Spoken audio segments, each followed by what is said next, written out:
1절 말씀부터서 12절 말씀입니다.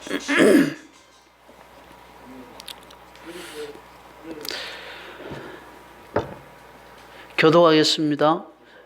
그때에 헤롯 왕이 손을 들어 교회 중에서 몇 사람을 해하려 하여 요한의 형제 야고보를 칼로 죽이니 유대인들이 이 일을 기뻐하는 것을 보고 베드로도 잡으려 할새 때는 무교절 기간이라. 잡음에 오게 하고 군인 내시긴 내 패에게 맡겨 죽이고 유월절 그의 백성 앞에 끌어내고자 하더라. 이에 베드로는 옥에 갇혔고 교회는 그를 위하여 간절히 하나님께 기도하더라. 헤롯이 잡아내려고 하는 그 전날 밤에 베드로가 두 군인 틈에서 두 쇠사슬에 매여 누워 잤는데 가축꾼들이 문 밖에서 옥을 지키더니 호련히 주의 사자가 나타나매 옥중에 광채가 빛나며 또 베드로의 옆구리를 쳐 깨워 이르되 급히 일어나라 하니 쇠사슬이 그 손에서 벗어지더라. 천사가 이르되 띠를 띠고 신을 신으라 하거늘 베드로가 그대로 하니 천사가 또 이르되 겉옷을 입고 따라오라 하네. 베드로가 나와서 따라갈새 천사가 하는 것이 생시인 줄 알지 못하고 환상을 보는가 하니라. 이에 첫째와 둘째 파수를 지나 시내로 통한 세문에 이르니 문이 저절로 열리는지라 나와서 한 거리를 지나매 천사가 곧 떠나더라. 이에 베드로가 정신이 들어 이르되 내가 이제야 참으로 주께서 그의 천사를 보내어 나를 헤롯의 손과 유대 백성의 모든 기대에서 벗어나게 하신 줄 알겠노라 하여 이다고 마가라 하는 요한의 어머니 마리아의 집에 가니 여러 사람이 거기에 모여 기도하고 있더라. 아멘. 아멘. 기독교 신앙에는 기적이 있습니다. 신비한 사건이 기독교 신앙에는 항상 따릅니다. 기적이란 상식을 초월하고 일상적이지 않고 비상하고 자연의 법칙을 뛰어넘는 초월적인 사건을 말합니다. 마귀도 영적 존재이기 때문에 사람이 할 수 없는 신비한 일을 행할 수 있고 사람이 알지도 보지도 못하는 것을 마귀는 미리 알고 내다볼 수 있기 때문에 마귀도 예언을 하고 점을 치기도 합니다. 그리고 그것이 적중하기도 합니다. 그러나 그것은 사람을 패망에 이르게 하고 자기 소화에 묶어두고 불행하게 만들기 위해서 일으키는 기적입니다. 요즘 정치권에서는 목적이 정당하면 과정이나 수단이 적법하지 못하다 할지라도 문제 삼을 필요가 없다는 뜻한 풍조로 조성되고 있는데 성경은 그것은 아니라고 말하고 있습니다. 성경은 목적이 선하면 수단과 과정도 정당해야 한다고 가르칩니다. 성경을 읽기 위해서 촛불을 훔치면 안 된다는 것입니다. 기적에 있어서도 마찬가지입니다. 목적이 선하면 수단도 은혜로워야 그것이 진정한 기적입니다. 시편 40편 5절에 보면 하나님에게는 기적도 많고 우리를 향하신 생각도 많다고 말씀하고 있습니다.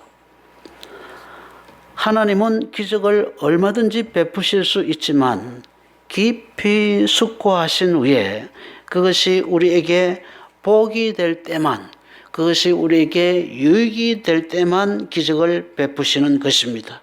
그게 바로 하나님이 기적을 우리에게 남발하시지 않는 이유입니다.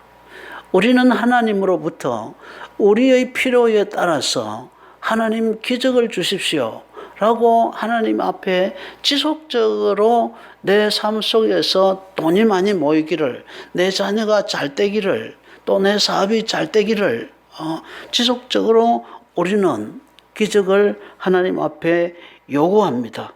그러나 나에게 하나님께서 로또 복권이 당첨되게 하셨을 때에 그것이 과연 내 인생 전체를 두고 볼 때에 내게 유익이 될 것인가 그렇지 못할 것인가를 주님께서는 깊이 심사숙고하신 후에 우리에게 기적을 베푸시기 때문에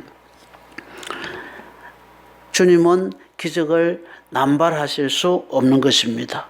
하나님은 오래 생각하신 후에 신중하게 기적을 베푸십니다. 기적이라고 해서 우리에게 다 복이 되지 않기 때문인 것입니다. 그러나 마귀는 우리를 속이기 위해서 기적을 베풉니다. 마귀는 기적을 일으키는 목적이 악합니다. 우리를 종삼기 위해서, 우리를 자기의 하수인으로 삼기 위해서, 우리를 궁극적으로 그 돈을 주어서, 그 기적을 주어서, 그 사업이 잘되게 해서 우리를 한없이 교만하게 하고, 우리를 하나님으로부터 떠나게 하고, 우리를 세상과 짝하게 만들어서 우리를 멸망시키기 위해서 그들은 기적을 주기 때문에 마귀가 일으키는 기적은 그 목적이 악한 것입니다. 그러므로 하나님이 베푸신 초자연적인 사건, 하나님이 우리를 위해서 베푸시는 그 기적만이 진정한 참된 기적인 것입니다. 오늘 본문 내용도 기적 사건입니다. 헤롯 왕이 유대인의 환심을 사기 위해서 당시 유대교가 박해하던 기독교 지도자 중에서 야고보를 체포해서 처형했습니다. 그러자 유대인들의 반응이 너무 좋았습니다. 기독교를 박해하니까, 기독교 지도자를 처형하니까 여론이 너무 좋아졌습니다. 그러자 헤롯은 자기 정치적인 입지를 굳히기 위해서 베드로도 체포해서 감옥에 가두었습니다. 이 야고보를 처형시켜버리니까 헤롯에 대한 인기가 올라가거든요. 그러니까 야, 이 기독교를 파괴하니까 내 인기가 올라가는구나.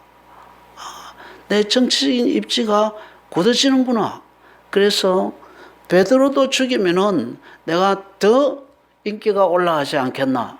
그래서 베드로를 체포해서 감옥에 가둡니다. 그런데 하나님의 천사가 베드로를 구해내십니다.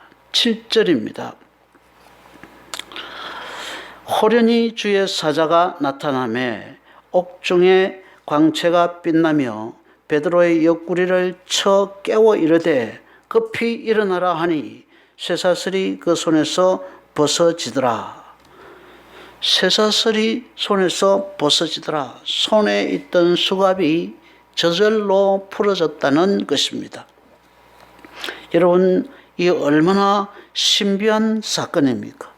이것은 꿈도 아니고 환상도 아니었습니다. 베드로에게 이 기적이 언제 일어났습니까?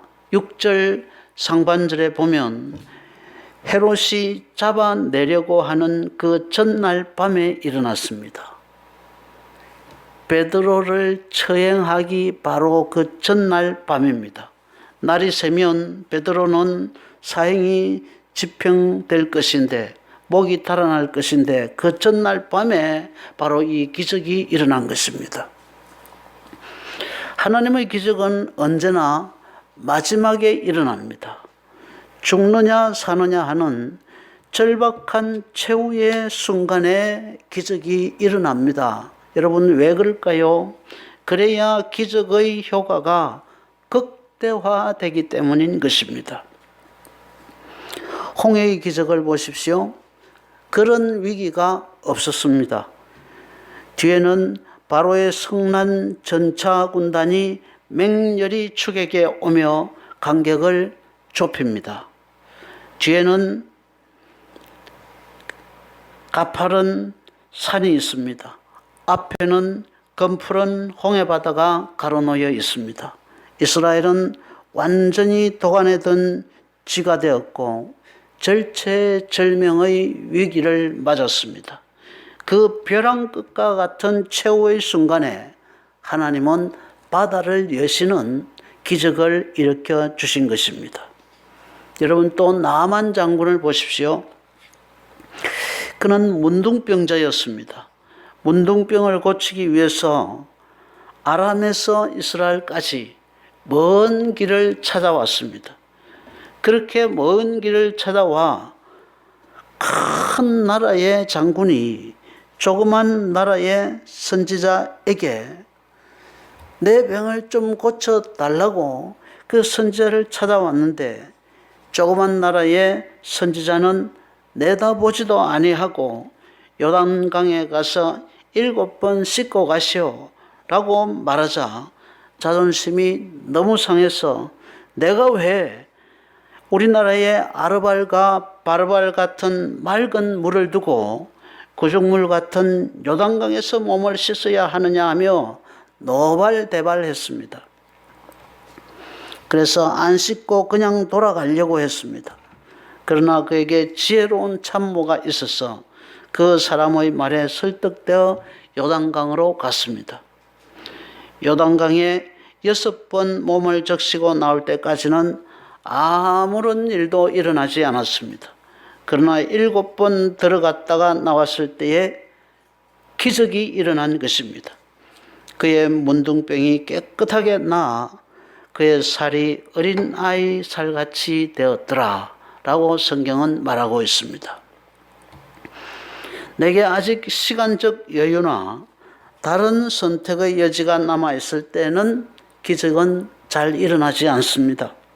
기적은 내게 다른 대안이 없어서 내가 오직 하나님만을 바라보고 마지막까지 하나님 앞에 순종할 때 그 마지막 순간에 극적으로 일어납니다. 그런데 여러분, 성경에는 그렇게 많은 기적들이 일어나고 있는데 우리에게는 오늘날 왜 그런 기적들이 일어나지 않을까요? 궁금하지 않습니까? 끝까지 가지 못하고 중도 포기하기 때문입니다. 끝까지 가지 못하고 너무 쉽게 현실과 타협하고 현실에 항복하기 때문입니다. 기적은 최후 순간에 일어나고 끝까지 참고 끝까지 순종할 때 기적은 성경대로 우리들에게도 일어나는 줄로 믿으시기를 바랍니다. 두 번째로, 기적은 모든 것이 불가능한 상황에서 일어납니다. 베드로가 갇힌 감옥의 경비 상황을 보십시오. 4절 같이 읽겠습니다. 시작. 잡음에 옥에 가두어 군인 내 식인 내 패에 막혀 지키고 6월절 후에 백성 앞에 끌어내고자 하더라. 아멘. 베드로를 감옥에 가두고 4인 1조로 해서 4개조를 동원해서 베드로를 지켰습니다. 4인 1조가 되어서 4개조가 지키고 있으니까 모두 몇 명이 베드로를 지키고 있습니까? 16명이 베드로를 지켰다는 것입니다. 6절 하반절에도 보면은 베드로가 두 군인 틈에서 두 사슬에 매여 누워 자는데 라고 되어 있습니다. 그러니까 여러분, 이 상황이 어떤 상황입니까? 베드로가 감옥 안에서 자고 있는데 베드로 혼자 자고 있는 것이 아닙니다. 베드로 옆에 누가 있습니까? 군관들이 있습니다. 베드로 이쪽 팔에 한 군관이 같이 수갑을 차고 자고 있고, 베드로 또 오른팔에는 또 다른 군관이 수갑을 차고 같이 자고 있는 것입니다. 그러니까 베드로가 소변하러 일어나면은 옆에 두 사람은 자동적으로 따라 일어나야 되는 겁니다.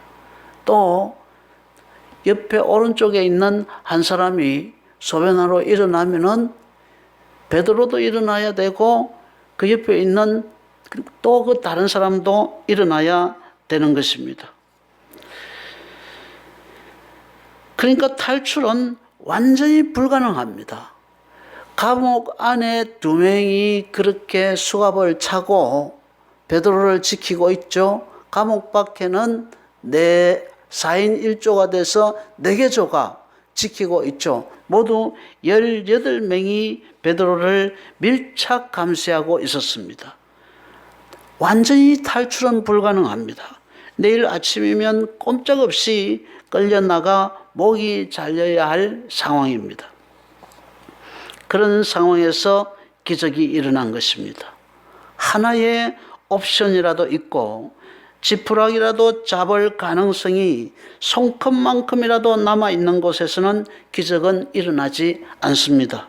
기적은 최악의 환경과 하나님 아니면 할 수 없는 절망적인 상황에서만 발생합니다.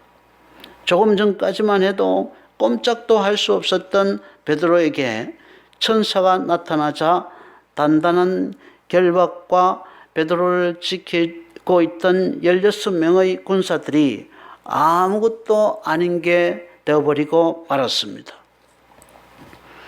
굳게 잠겼던 감옥문이 저절로 열리고 군사들은 잠에 빠져버리고 육중한 쇠문은 저절로 열려져서 베드로는 아무에게도 아무런 저지도 받지 않고 순식간에 밖으로 나오게 되었습니다.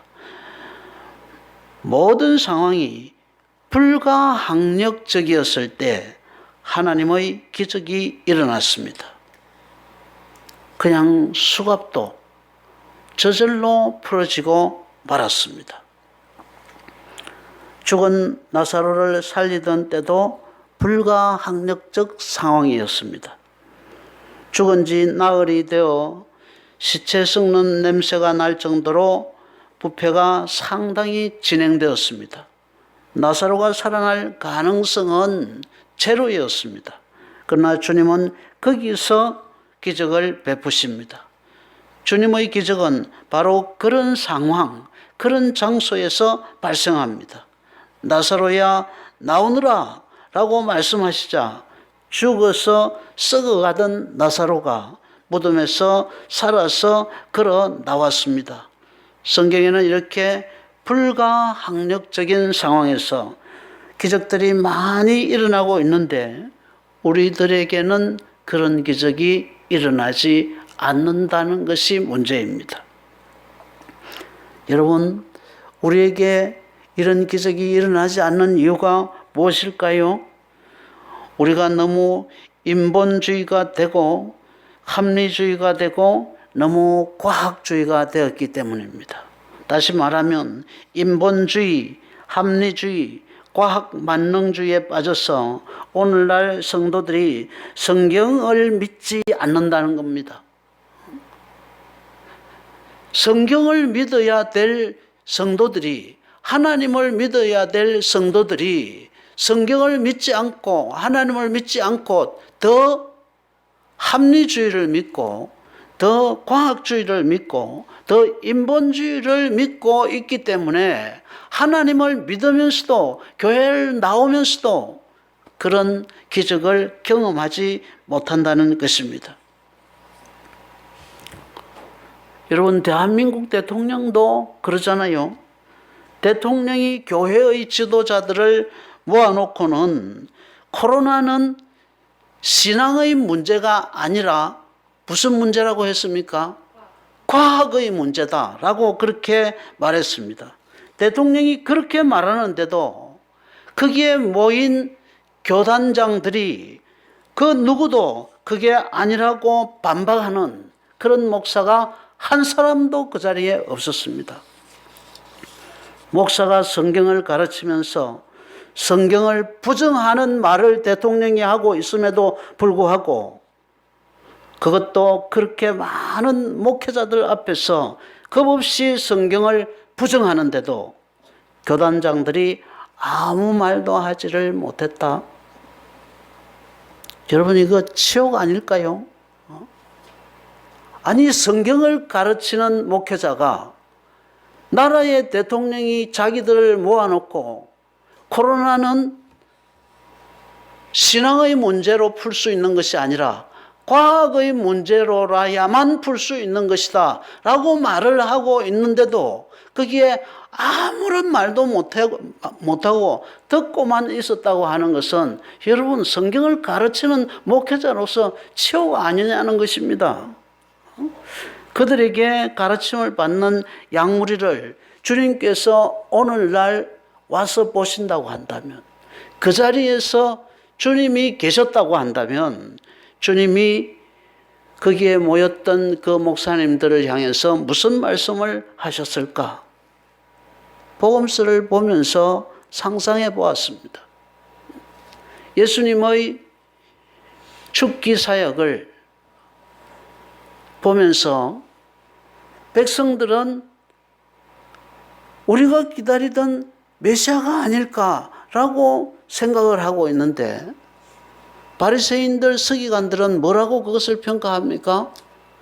귀신을 힘입어서 귀신을 쫓아내는 사람이다. 예수님의 그 성령의 역사를 귀신의 역사로 폄훼하고 말았습니다. 우리 하나님을 얼마나 폄훼했으면 대통령이 이것은 과학의 문제지, 이것은 신앙의 문제가 아니다, 이건 믿음으로 풀 수 있는 그런 문제가 아니다라고 말을 하는데도 아무 말도 못했다는 것입니다.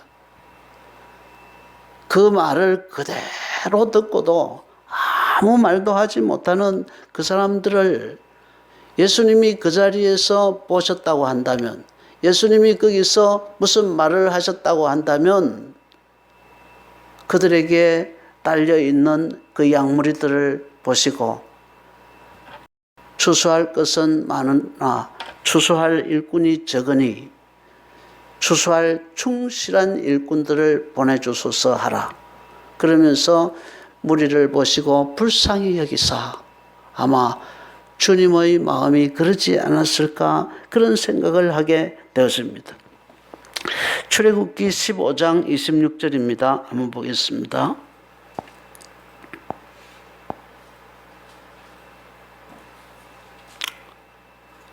26절 같이 읽겠습니다. 시작. 이르시되 너희가 너희 하나님 여호와의 말을 들어 순종하고 내가 보기에 의를 행하며 내 계명에 귀를 기울이며 내 모든 규례를 지키면 내가 애굽 사람에게 내린 모든 질병 중 하나라도 너희에게 내리지 아니하리니 나는 너희를 치료하는 여호와임이라. 아멘. 따라합시다. 애굽 사람에게 내린 모든 질병 중 하나라도 너희에게 내리지 아니하리니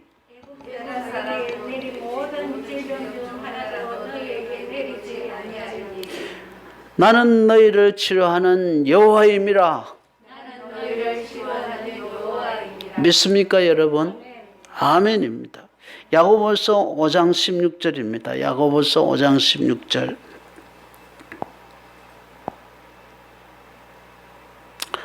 같이 읽겠습니다. 시작. 이러므로 너희는 죄를 서로 고하고 병낫기를 위하여 서로 기도하라. 의인의 간구는 역사하는 힘이 많으니라. 아멘. 병낫기를 위하여 뭐 어떻게 하라고요? 서로 기도하라. 그리하면은 병이 낫는다는 것입니다. 코로나는 과학의 문제지 신앙의 문제가 아니라는 사람들은 도대체 이 말씀을 믿습니까? 안 믿습니까? 믿습니까? 라고 물어보면은 아멘이라고 합니다. 그런데 실제 상황에서는 안 믿습니다.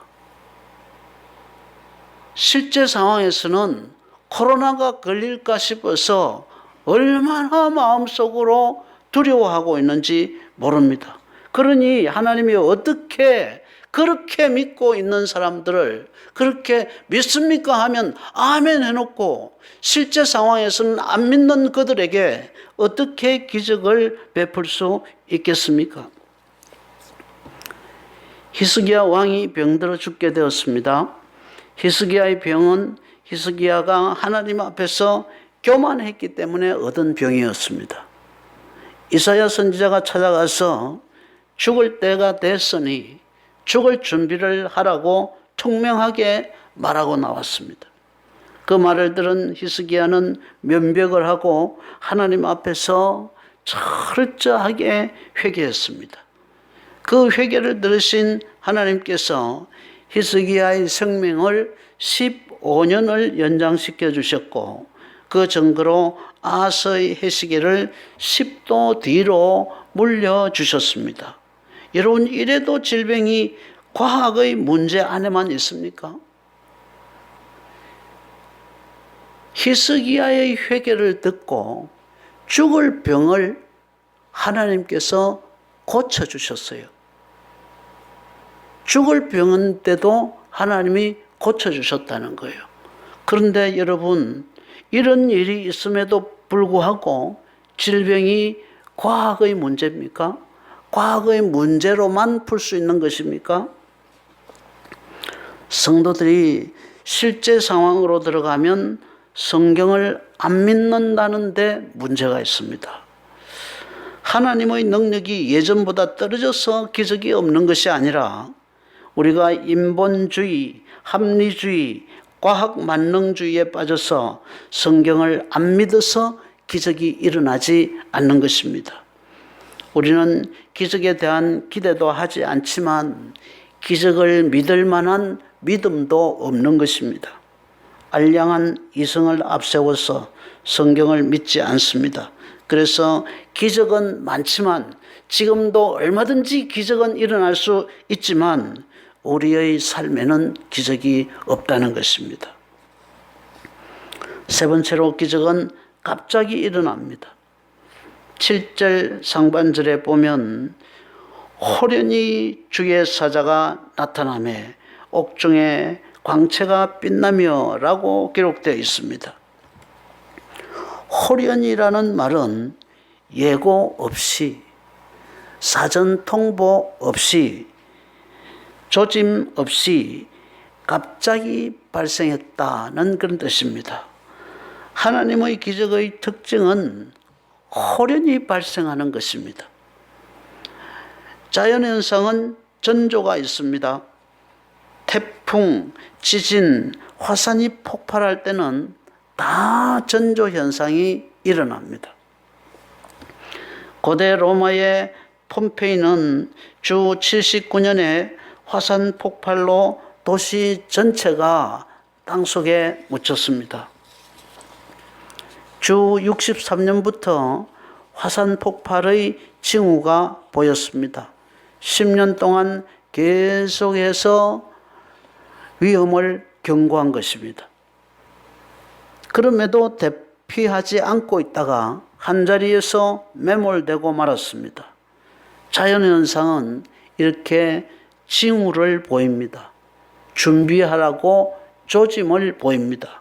그러나 하나님의 기적은 예고나 조짐 없이 호련히 일어납니다. 그래서 하나님의 기적이 더 경이롭고 신비한 것입니다. 캄캄한 밤중 깊은 감옥 철창 안에서 베드로에게 호련히 일어난 사건, 그것은 전조나 예고가 없었기에 베드로는 전혀 예상하지 못했습니다. 하나님의 기적은 호련히 한순간에 일어나서 모든 상황을 역전시켜 버립니다. 여리고성이 함락될 때에 마지막 날 6바퀴를 돌 때까지도 성은 멀쩡했습니다. 6바퀴를 돌고 10m만 더 가면 7바퀴를 다 도는데도 그 10m가 남아있을 때까지 여리고는 무너질 낌새가 전혀 없었습니다. 7바퀴를 다 돌고 나서 함성을 지르자 비로소 성벽이 무너졌습니다. 마지막 7바퀴까지 끝까지 다 돌아야 되는 것입니다. 낌새가 안 보인다고 포기해버리면 기적은 만나지 못합니다. 호련히 기적이 일어난다는 것, 이것이 하나님이 베푸시는 기적의 특징입니다. 하나님의 기적은 끝까지 지켜보다가 갑자기 반전을 일으키면서 하나님의 영광이 극대화될 수 있는 바로 그 순간에 하나님께서 일으켜 주시는 것입니다. 그러므로 우리가 기적을 보기를 원한다고 한다면 끝까지 가야 하는 것입니다. 끝까지 순종해야 되는 것입니다. 완벽하게 순종해야 되는 것입니다. 그래야 하나님이 하나님의 영광을 위해서 그 순간에 호련히 기적을 일으키는 것입니다. 네 번째로 하나님의 기적은 절대 우연이 아니고 철저하게 기도의 응답입니다. 뭐의 응답이라고요? 예, 하나님의 기적은 철저하게 기도의 응답입니다. 성도들의 기도에 응답하시는 것이 하나님의 기적입니다. 5절 마지막에 보면 교회는 그를 위하여 간절히 하나님께 기도하더라 라고 되어 있고 12절에도 깨닫고 마가라 하는 요한의 어머니 마리아 집에 가니 여러 사람이 거기에 모여 기도하고 있더라 라고 되어 있습니다. 걱정하고 있더라, 자고 있더라가 아닙니다. 기도하고 있더라입니다. 하나님의 기적은 언제나 성도들의 기도 응답의 결과입니다. 하나님이 그들의 기도를 들으시고 천사를 보내 베드로를 그 사지에서 이끌어내신 것입니다. 바로 그 전날 사형당하기 몇 시간 전에 하나님께서 그렇게 놀라운 일을 행하신 것입니다. 그것이 교회가 베드로를 위하여 밤새 기도한 그 결과였습니다. 오늘 본문 12절이 결론입니다. 성도들이 밤을 새며 기도하고 있었다고 하는 것이 중요합니다. 주님은 오병이어의 기적을 행하실 때도 하늘을 우러러 기도하셨습니다. 죽은 나사로를 불러내실 때도 무덤 앞에서 기도하셨습니다. 기도하실 때에 예수님께서 울면서 기도했습니다. 나사로를 불러내실 때에 무덤 앞에서 기도하시면서 예수님이 울면서 기도하셨어요. 엘리야가 하늘에서 불을 내릴 때도 비를 내릴 때도 역시 기도했습니다. 모세가 홍해를 가를 때도 하나님께 기도했습니다. 기적은 우연이나 행운으로 만나는 것이 아니라 언제나 기도를 통해서 만나게 되어집니다. 기도가 기적의 통로입니다. 기도해야 기적이 일어납니다. 기도 없는 기적은 없습니다. 여러분, 기도하지 않고 기적을 바라지 마십시오. 그것은 기독교가 아닙니다. 기도하면 마지막 순간에 모든 것이 불가능한 상황에서 호련히 기적을 만나게 되어질 것입니다. 이것이 기적의 공식이고 기도의 정석이고 기도의 본질입니다. 여러분, 기도합시다. 그래서 여러분들이 많은 기적들을 여러분의 삶 가운데서 체험하게 되시기를 주님의 이름으로 축원합니다. 여러분들을 많이 기도하셔서 하나님이 여러분들의 삶에 베풀어 주시는 그 기적으로 모든 것이 다 해결되고 수습되고 되고 또 놀라운 반전이 일어나는 그런 은총의 역사가 저와 여러분들의 삶 가운데서 일어나고 우리가 그 기적을 통해서 하나님의 살아계심을 우리의 주변에 보여주는 그런 하나님의 선한 도구들 되어지기를 주님의 이름으로 축복합니다. 찬송하겠습니다. 300